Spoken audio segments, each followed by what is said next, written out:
What's up, horror hounds? This is Shawn Thomas with Shawn's Horror Favorites, and today I hope to get my sweet, sweet revenge on Lionsgate when I go see, then review their movie, The Strangers Chapter 1.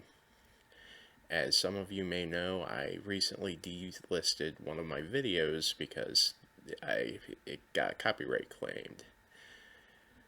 So, um, in retaliation, I've decided to go see their movie and freaking blast it to the ground.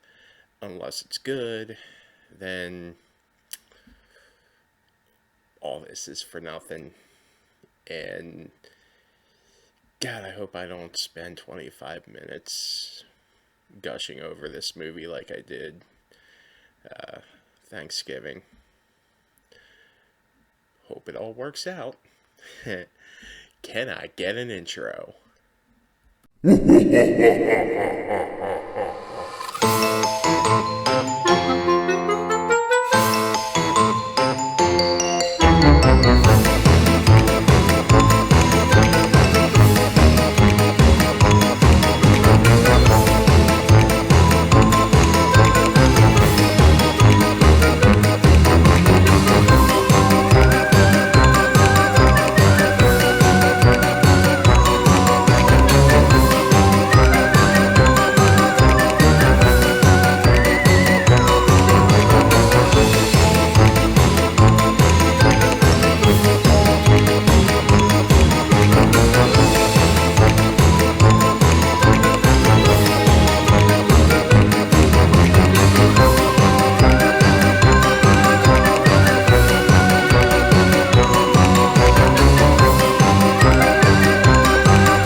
Yeah, I know it sounds petty, but yeah, I still feel some kind of way about Lionsgate having my video copyright claimed.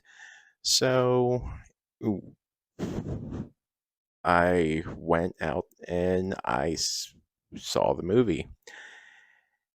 And with a score of 21% on Rotten Tomatoes, I'm kind of hoping that it is much worse than it looks on the preview, because I'll be honest, it looks pretty epic on the previews. Not gonna lie. Also, um, it's got a score of 21% on Rotten Tomatoes, which it's not always a good representation of what the film is going to be like. However, I'm hoping it's kind of accurate here because I'm not very fond of Lionsgate due to the fact that they got my video copyright claimed. But I am going to give the movie a chance. Uh, this wouldn't be an honest review without giving the movie a chance. So we're going to check it out. And hopefully, my sweet, sweet revenge works out. Uh, uh,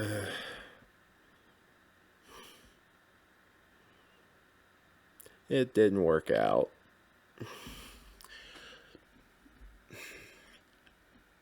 I liked it.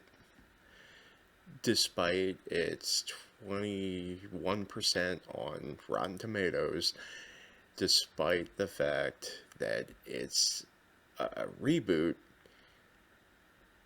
I liked it.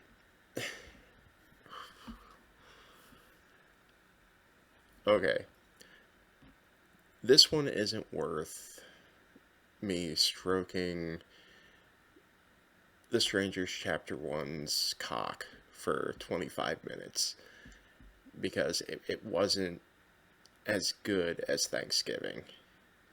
I went hard on that one. This one, it's not the best, but it's also not bad. I'd say it deserves like 65, 70% on Rotten Tomatoes instead of what it got. Rotten Tomatoes is just a terrible gauge of what a movie is going to be like anyway. Um, oh, well, Revenge didn't work out. However, I am going to give you my thoughts on the movie. Uh, the pros, um, the two leads, the main characters, Maya and Ryan. I like them. They were real people coming out of a real situation, a real city. They just happened to get kind of caught in this little town, and everything just backfires on them. There's a little bit of speculation as to whether or not the car that they were using was sabotaged, and yeah, it probably was. More on that later and why I think that happened. It's yeah, you have the two leads that are very real people. First there's Maya, who is pretty, resourceful, bit naive in some moments. Also really good at finding nails with the palm of her hand.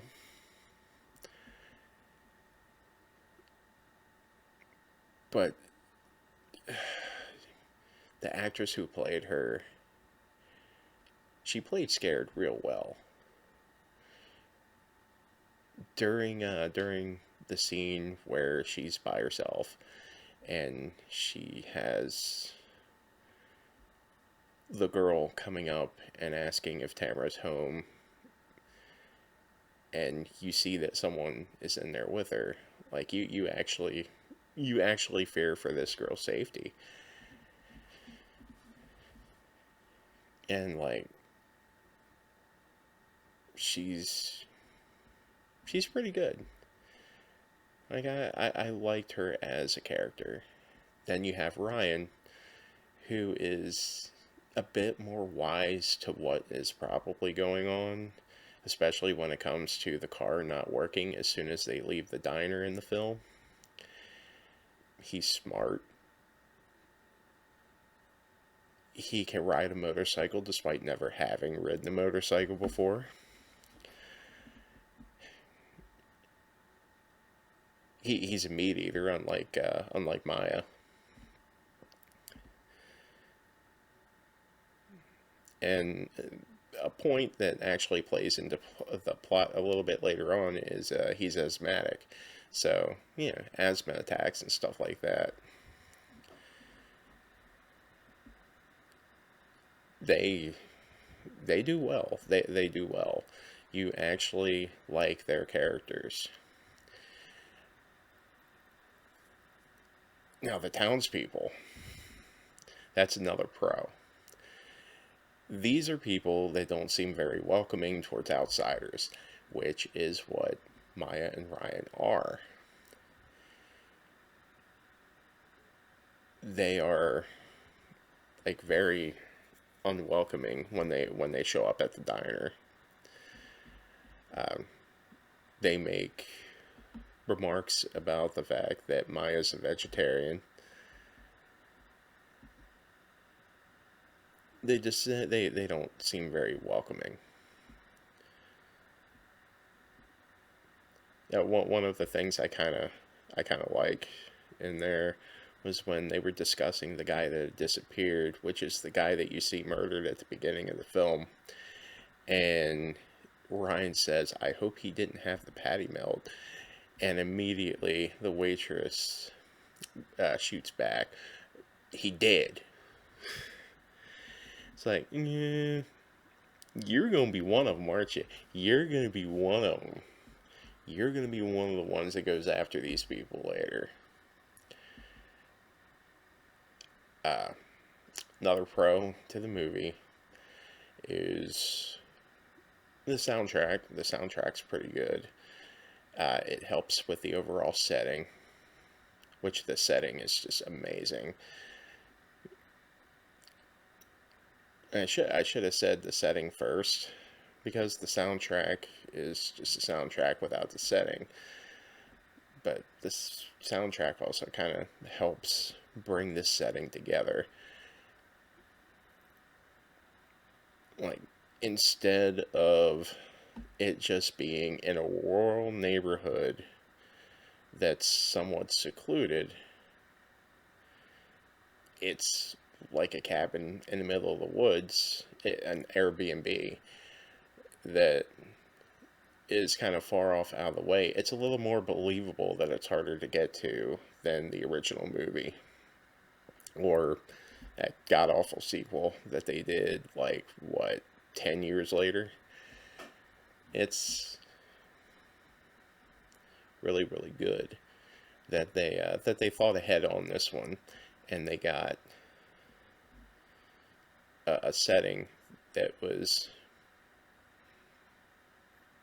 kind of a better setting for the type of things that are happening here.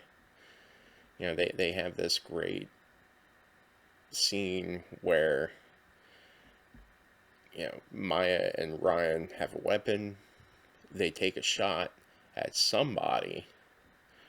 Then they notice that they're not. That person's not wearing a mask.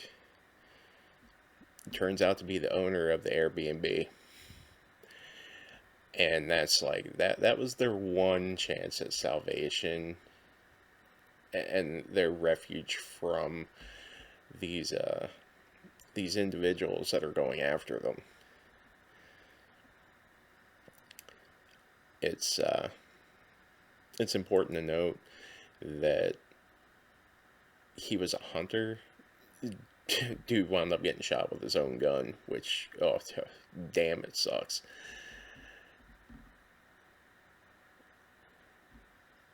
The movie itself,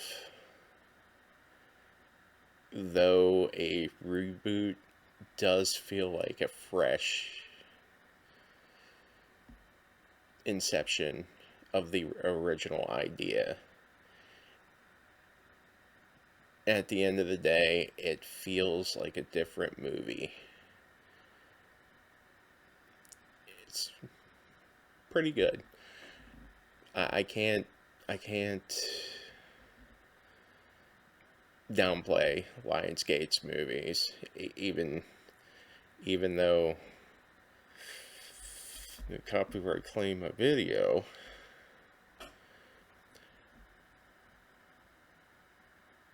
But at the end of the day, they were protecting their intellectual property too, so I guess I can't.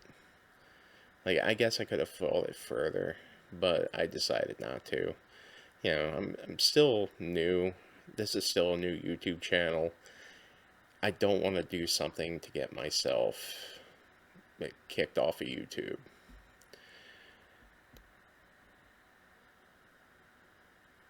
Anyway, yeah, I'm getting distracted. More about the movie. Hey, there's really not much more I can say. It's a good movie. The two leads were great. Oh, the the strangers themselves. They try a little too hard to kind of be the original when it comes to the stalking and stuff like that. Like, it's very much their film. Like, I don't know how to explain it. It doesn't feel like they changed them enough, but at the same time they kind of did, because now you're looking at townspeople as possible suspects as to who the strangers could be. And just like the spoiler warning that I gave you guys earlier, this is this is once again a spoiler warning. They do end it on a cliffhanger of Maya waking up in the hospital. That was part of the ending. That, you have these three brutal murderers, and they all they do is stab them. Like, each one only gets stabbed once and then knocked to the floor. Now, it doesn't show if Ryan survived, but really, like, one stab. Now, Ryan, to be fair, was bleeding out his mouth, and it looked like they may have stabbed him in the lung. And remember, he's asthmatic, so that could have, like, that may have been enough to kill him. But Maya, I think they stab her in the gut, and she winds up waking up in the hospital just before the screen flashes to be continued. I'm like, oh, that's a cool way to end it. Yeah, that's the way to get people who are invested in the story back for the second part. I think the movie is going to gross enough to warrant the other two sequels being made, and I look forward to actually seeing what the rest of it is. Downsides to the movie, your cons. I had pros, now I have cons. The only con is it's a reboot. Now, there's nothing wrong with that in of itself. It's just now it has an expectation. And I think that explains the 21% on Rotten Tomatoes. People who weren't fans of the film before that were interested went and saw the original film and then went and saw this one, and I don't think it's a fair comparison, because both films are actually pretty good in their own right. Completely write off that god-awful sequel. Look at it from the perspective these two movies are just individual movies in a franchise that's trying to rebuild itself. Don't think of it as a reboot. Think of it as a new beginning for the films. I look forward to seeing the next one. And Lionsgate,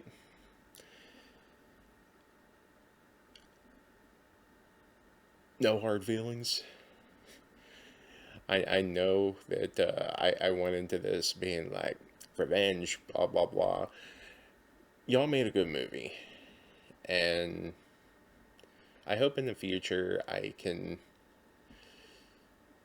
do stuff like, eventually when this comes out on DVD, maybe do like a recap of this movie using footage from the film. This time around, I will try to be more transformative. I'm not gonna say that I absolutely adored your movie like I did Thanksgiving. Like I said before, I'm not gonna stroke your cock. However, I am gonna say that you guys made a damn good movie. I like Thanksgiving better, and because of that, I'm giving you guys a 7 out of 10. It's a good movie. Anyone who's seen the original, like I said, if you put it out of your mind that this is part of that film franchise, it's a damn enjoyable film. See it for what it is, a different group of people trying to tell a different story. And I think you guys will be very happy with it. There was one other con. uh, the acting from some of the townspeople, like you could definitely tell that there's something off. Like you have your red herrings, then you have like they're making it a little bit obvious who is either going to be the strangers or supposed to be a distraction. Yeah, that's one thing I'm going to discuss right now. It's like, who do you think the strangers are? Obviously, it's someone in the town. I think, I think it's the mechanic, because think about it. At the beginning, when Ryan first initially leaves, you don't see the guy anywhere, but you see him when he's in the town. So that was when he was in the town pretending to fix the car because someone is watching the house. And then later on, you see him going to like the burger joint, and that's when the guy returns. That's when the mechanic returns in the mask. That's how I think he's part of it. And I think uh, the waitress, the one that says he did at the beginning, the slightly older lady, I think she is going to be like the one that wears like the motherly mask, though the one with the brunette type mask, because you see her kind of all throughout, and you don't really see her again at all in the movie. Then you have the then you have the girl that drove them there. She knew where the location was of the Airbnb. She was the one that took them there. And yes, you do see her at a party later, but this is only before everything just all hell breaks loose. She could have excused herself from the party and then went back and rejoined her ghastly crew, or the entire town's in on it. And it's just a way to keep outsiders out. I, like I said, I can't wait to see what they do with this film, with these groups of films. And in conclusion, if you're a horror fan, see the movie. It's great. I thoroughly enjoyed it. Like I said, Lionsgate, keep doing what you're doing. Thank you and good night. Shawn out.